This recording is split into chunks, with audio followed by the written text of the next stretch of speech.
The sun had a way of waking the world gently in their small corner of it. It wasn't a loud alarm, but a soft golden whisper that crept through the blinds of Lily's window. But her day never truly began until she heard the shuffle. It was a familiar sound, the worn leather of her grandfather's slippers on the hardwood floor. A soft scrape, a pause, then another. He moved like a clock that had kept time for 80 years, each tick a testament to a life lived fully. Lily would lie still in her bed, a smile playing on her lips, and wait. The doorknob would turn slowly, a slight creak announcing his arrival before his soft, wrinkled face peeked into her room. His name was Arthur, but to her, he was just Grandpa. He never said much in those first moments. Words weren't necessary. He would simply stand there, his eyes the color of a faded summer sky, filled with a quiet, profound love. He held a small, chipped ceramic bowl in his hands. It was filled with sunshine. Afternoons belonged to the chair. It was a big, overstuffed armchair, its floral pattern faded from years of sunlight and stories. This was Grandpa Arthur's throne. When he sat in it, the worn cushions sighing under his weight, he wasn't just an old man in a quiet house. He became a time traveler, a historian, a weaver of tales.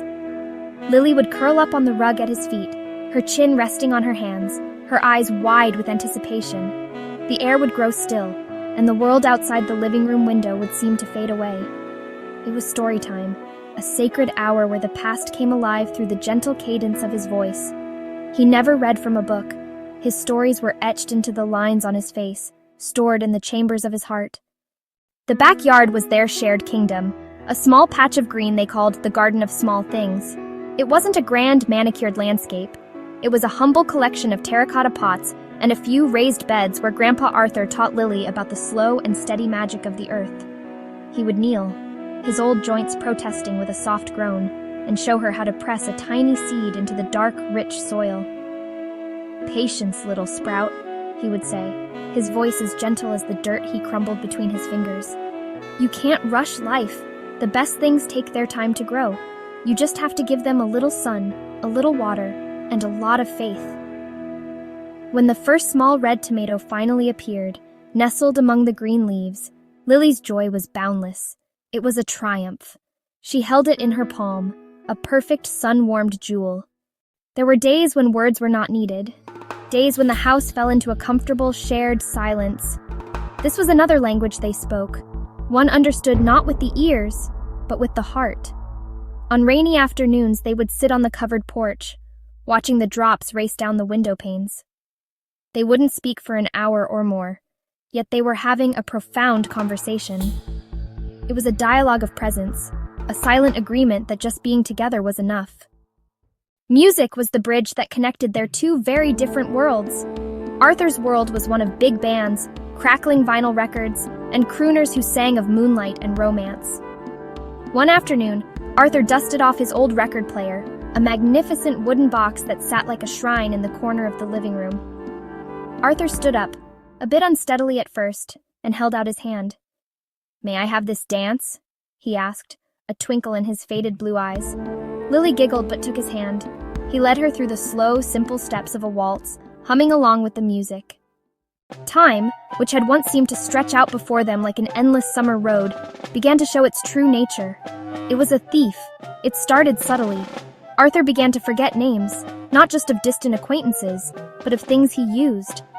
"The clicker," he'd say, pointing vaguely towards the television remote.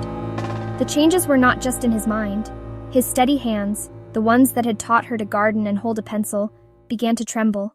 Spilling his morning coffee became a regular occurrence, each dark stain on the tablecloth a small mark of his decline. He needed her help more now. She would open jars for him, read the small print on the newspaper, and walk a little slower beside him. Her small hand a steadying presence on his arm.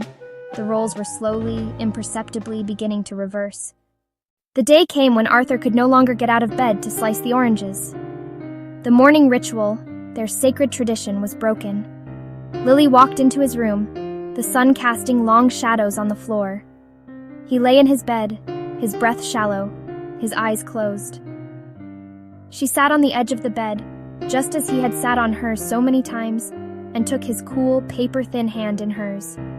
His eyes fluttered open, a glimmer of recognition in their cloudy depths. A story, he whispered, his voice a dry rustle of leaves.